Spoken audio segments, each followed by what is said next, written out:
guys, I hope you're all doing really well. Today I'm going to film my Pan Those Eyeshadows update for you. This is the update for May. So I'm going to show you the progress I made on my eyeshadows for April 1st. I will insert a little clip of each eyeshadow from the last update so you can see how much progress was made. So I had picked 5 single eyeshadows last time, 3 were from MAC, so I'll start with those. The first one I did manage to hit pan on, which is quite crazy because this was pretty much brand new when I first started panning it. MAC's Blank Type.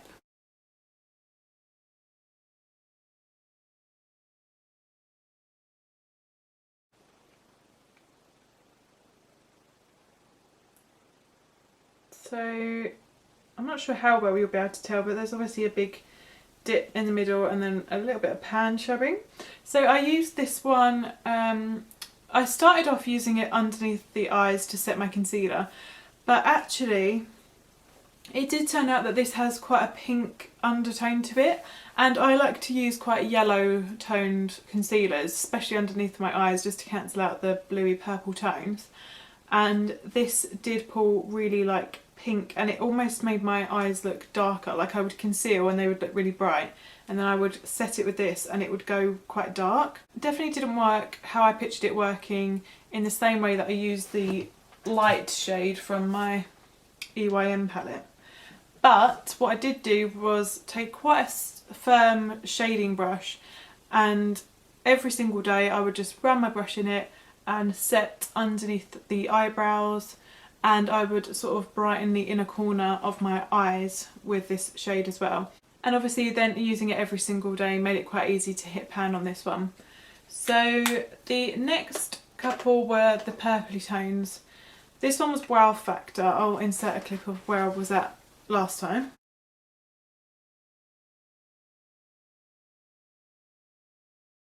This is where I'm at now. I don't think you'll be able to tell much difference at all, to be honest with you. I did use this one a lot, but it's incredibly hard in the pan. Like, it's so sort of densely packed in there.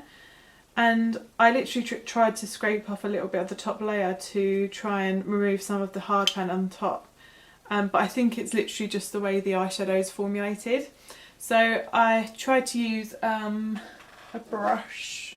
So I used a brush like this, that is like really sort of firm natural hairs, and it could like get in there, and even still I could barely get much product out of it. But I think it is just one of those sort of lighter toned shades that it's quite nice that you don't get much sort of payoff anyway, because I used it in my crease to just sort of blend out any deeper purples. So I do still really like the shadow. And then this one is Beautiful Iris. It's definitely my favourite eyeshadow from MAC. I'll insert a picture of where I was last time.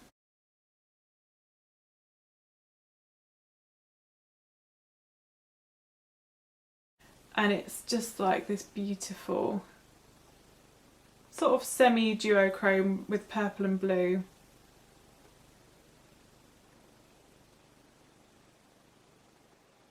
Again, I'm not sure you can really tell much of a difference between those two clips, but I only used it about 3 or 4 times just all over the lid, so I didn't expect to see that much progress.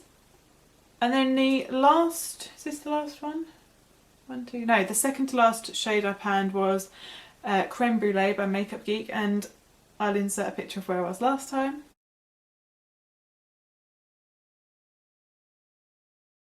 And this is where we're at now. Obviously I managed to hit pan, which wasn't hard at all because I had a lot of progress on this eyeshadow from before anyway.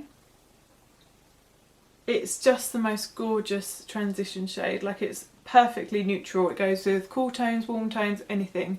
Just throw it in the crease and it's like light enough to not sort of look muddy or anything. It's perfect. I'll definitely try and pan this one completely in the future. And then the last single eyeshadow I had here was Wax and Wayne by Topshop, and to be honest with you, I'm not even going to bother inserting the picture from where it was last time because I used this twice. And you're not really going to be able to tell much progress. This one is literally like a loose pigment sort of pressed into eyeshadow form. It's the perfect like purpley eyeshadow topper. It's gorgeous, but I just didn't really have that many occasions to wear makeup like that. So moving on to the eyeshadows that I've picked out for May, I have gone with a theme, and the theme is colourful. So I've gone very, very bold with the single eyeshadows that I've picked out for this month, but I thought it's time for a bit of a change. I've been panning like purples for ages, and I just want to have fun this month, and it's starting to warm up a bit as well, so that would be really nice. This one is Atlantic Blue. This one here is Atlantic Blue by MAC, and it is just a matte cobalt blue shade,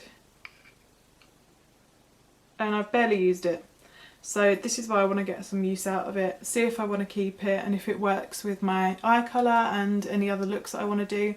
So I'm excited to play around with that one. And then even brighter, if you can possibly imagine, is this one. This is Buttercup Cake by Sugar Pill, and I love this eyeshadow. Like, I actually wear this a lot considering how bright it is. I think it just works really well with my blue eyes, and I always pull it out around spring, summertime, because this with like a pink lip or a nude lip, it looks really lovely. So that is Buttercup Cake.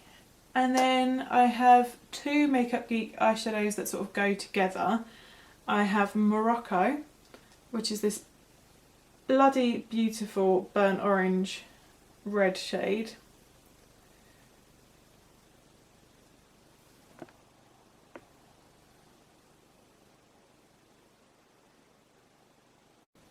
Again, it makes my blue eyes really look so blue, and I just want to give this one a bit of love and attention because it's been sitting in my collection for quite a long time, and where I've been panning sort of more neutral looks, it's sort of been a bit overlooked, even though it is one of my favourites. So to go along with that, I've picked Flamethrower, which is a foiled eyeshadow formula,